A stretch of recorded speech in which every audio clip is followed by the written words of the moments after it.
Well, I've just got off of the train at Mount Kisco, just 50 minutes north of New York, and lo and behold, right at the train station is ViaVanti, the restaurant that I'm going to check out and interview the founder of, Cala Gambescia. Best gelato shop in New York. This looks very promising.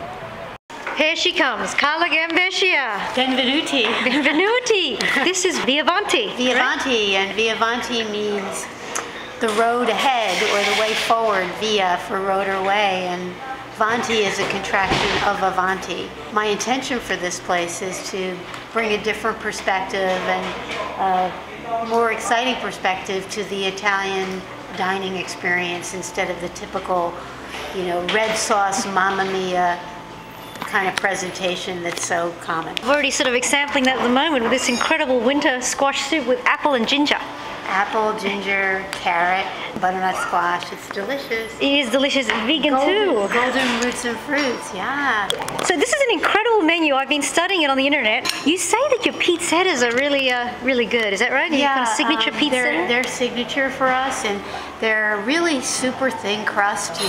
If you're into a bready, doughy experience, that's really not what's happening here. And we've taken our cue from the margherita pizza, which was actually the first pizza named for an Italian who was Queen Margherita when she visited Naples after Italy was unified, and the chef presented her with 3 different pizzas, and she preferred the one with tomato, basil, mozzarella because it were the colors of the Italian flag, and so hence it was named the Margherita.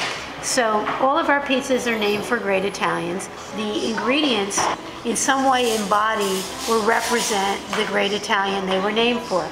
So like the Vivaldi, not only was he a great composer, but he was a priest, and he was known as the Prete Rossa, and that's because he had flaming red hair.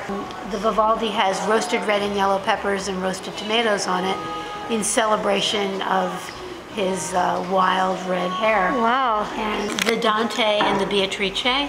To me, Beatrice embodies like femininity and purity, and it's figs and honey and gorgonzola and walnuts. Sounds fantastic. And then Dante has very strong masculine ingredients like artichokes and speck. And actually artichokes were considered they were very vulgar. Women couldn't eat them in public during wow. the Middle Ages. Yeah, so they were kind of phallic. Maybe that's why artichoke hearts in a bottle came about, right? Yeah, I think such so. a ladylike way to eat them. So. And then, the Galileo has a lot of mushrooms because of earth and gravity. And we have something called breadless panini. It's a low-carb alternative. We have 18 flavors of gelato that are fresh daily. And we do something called a pazzo pizza. We use our very same pizza dough and we flash fry it, and we put Nutella and 3 little mini scoops of gelato. Oh my really gosh, fun. Gelato pizza. Yeah. That's something new. Now, is that Ciao Bella? Is that No, I was at one time a partner there. I'm doing my own thing here. We have actually a flavor of chocolate that, it's not an Italian name, but I call it Diabolical Delight. It's dark chocolate with caramel, and we put Frangelico over it, and it becomes a naughty fryer. So, this is actually Knights of Cabiria, which was kind of Fellini when he was in Morally. There's Cabiria. So great. So you really feel like you're in Italy. And Cala, how did you come to be here with all this? I mean, you said it was a Ciclismo Classico tour? This was one of my favorite vacations ever. We were in Sicily, and it was a really small group, and we had Italian lessons in the evening, we sang songs. It was really just very personal, and native guides. I don't know, it just really ignited in me. I'm Italian, but it brought back everything from my childhood, and it was like the best trip. And when I came home, I really wanted to still feel like I was there, and I'm a marketing person and I do food. So I wanted to conceive of a place and an atmosphere that when you came in here, you would feel like you were there. And so you see elements, you see the gelato case, it's very common in Italy to see a bar, Right. a bar centrale. And a marble one too, right? Yeah. Carrara? Carrara marble. Oh, In yeah. every town there's a bar centrale, gelateria, everything combined. And then I love Venice. Venice was home of fusion cuisine because it was the gateway to the East, and then you had all the spice trade coming through Venice. I'm integrating fusion elements, but I'm cooking like an Italian, which is using local ingredients and seasonal ingredients. But back to Venice, the floor, there's the tile pattern. I felt like I was in Italy when I came in and saw the tiles. Yeah. It's actually the brickwork on the Doge's Palace is the exact pattern you're seeing on the floor. So this is the Doge's Palace? This is the Doge's Palace in Venice. This is like Gothic tracery. You see these in windows in Venice. That's very Venetian. And here, look at this partition because we're echoing the shapes, again, the Gothic tracery and the quadrifoils, and these little fun chairs. They don't look comfortable, but they really are. They're from Milan. Oh, Milan, of course. Milan. The home of design. Here we are. Were you a big bicyclist before your trip? Oh my God, it was my favorite toy as a child. I was riding a two-wheeler the summer I was 5.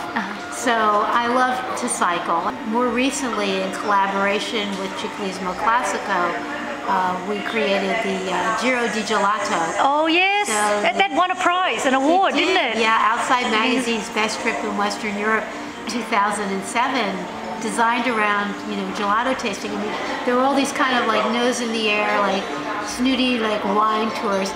Wine is a little off-putting, but not gelato. Gelato's the best. And you don't have to spit out the gelato in between, right? Right, right. We were teaching people, what's crystallized, or the whole vocabulary of good gelato versus bad gelato. By the end of the trip, they'd go to a gelateria, it's like crystallized, gummy, it's just like so great. Became gelato snobbery, didn't it? Right, so it was really, really great. That's fun. Just tell me very briefly, what does characterize excellent gelato? The texture, the creaminess, and perfect roundness to the texture. But it really has to be at the right temperature. And one of the things that's very different in America is that you go into an ice cream shop and the case is very cold and it's hard. The cold actually numbs your tongue a little bit. And also, this is the most important food fact, like you'll ever know, gelato has like half the fat of, say, Haagen-Dazs or Ben & Jerry's. Fat actually coats your taste buds or coats your tongue with a film, like a mask. You don't have a direct experience on your tongue of the flavor.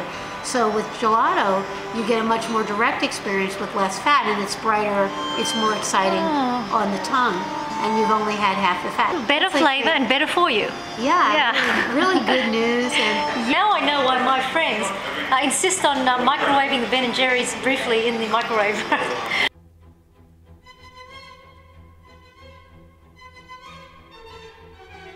This painting is by Lanny Hart, and it's called Incantare, which means to enchant. You're seeing this sort of Chagall-like dreamscape. Zani, he is part of our logo and our mascot, and Zani is inspired by the clowns from Commedia dell'arte, which is a theater form that originated in Venice in the 1500s.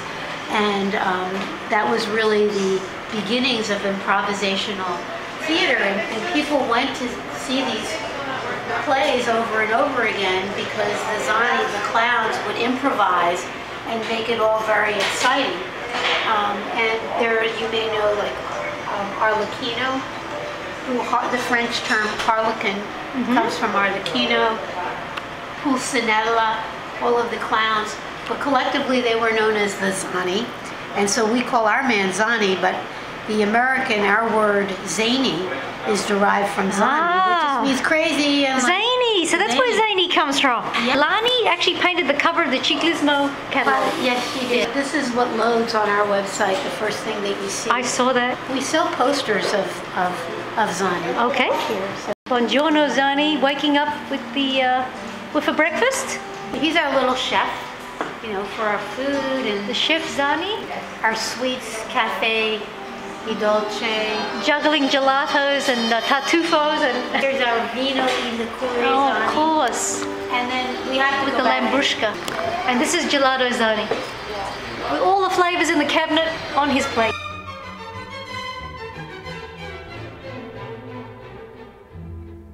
This is actually a flag that we got in Venice, which is the flag of the Venetian Republic. You often see on buildings, the keystones, you'll see the St. Mark's Lion, and I've always wondered, like, why is it that the book is sometimes open and the book is sometimes closed? The first word is PAX, which means peace. So when the book is open, it means that the building was erected during a time that the Republic was at peace, and if the Republic was at war, the book is closed. You need to go on a Ciclismo trip to find that out. Her name is Tova Schneider, and she lives in a little town called Pina.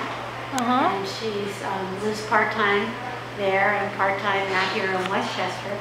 175, and you can have a piece of Liguria in your living room. This has just come out of the oven. We have half Beatrice, Beatrice, and then half roasted pumpkin with pancetta, cranberries, and thyme. Domino's, this is not. No. And you have gorgonzola, and you have honey, and then you have a little bit of mint. It's like dessert. Absolutely delicious. This is really bold. I like to, like, right here, right now, historic. I want to challenge Mario Batali because I think my crust is really amazing. It is amazing. It's cracker-like, yet tender, yet crispy.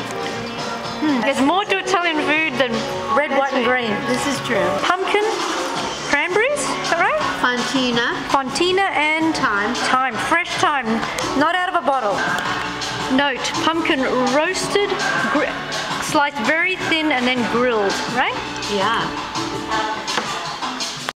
And this is the thing for which ViaVanti are famous. Abadanza voted them best gelato in New York City.